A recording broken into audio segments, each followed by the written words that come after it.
بسم الله الرحمن الرحيم والصلاة والسلام على نبينا محمد صلى الله عليه وسلم. مدنيالي مروين aniga oo ku hadlayo magaca dhammaan diblomaasiyiinta ku matala dawladda federaalka ee Soomaaliya xarunta sare ee qaramada midoobay ee New York waxa sharaf iyo farxad weyn ah uguna hambalyeynaya ummadda Soomaaliyeed meel kasta ay joogaan in maalintii shalay ahayd bisha Janaayo 2025 ay Soomaaliya si rasmi ah ugu biirtay golaha amniga ee qaramada midoobay muddo xileedka 2025 ilaa 2026.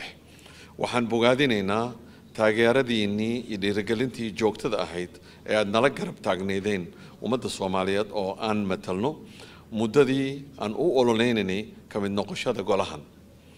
waxaan si gaar ah ugu mahadcelinayaa hoggaanka sare ee dawladda Soomaaliya oo ugu horeeyo madaxweyne Xasan Sheekh Maxamuud, ra'iisul wasaaraha xukuumadda mudane Xamza Cabdi Barre, wasiirka arrimaha dibadda ee dawladda federaalka ee Soomaaliya ambassador Axmed Macalin Fiqi.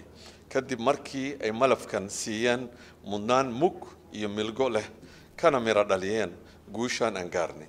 ugu dambeyn waxa inoo bilowday hawl baaxad weyn leh oo ay naga go'an tahay inaan u guda galno si hufan innaga oo maanka ku hayna in aan ka shaqeyno danta guud ee mudnaanta u leh xasiloonida adduunka iyo danta gaarka ah ee diinta dalka iyo dadka Soomaaliyeed kuna tashanayno taageerida dawladdeena dadkeena iyo dawladaha aan xulufada nahay.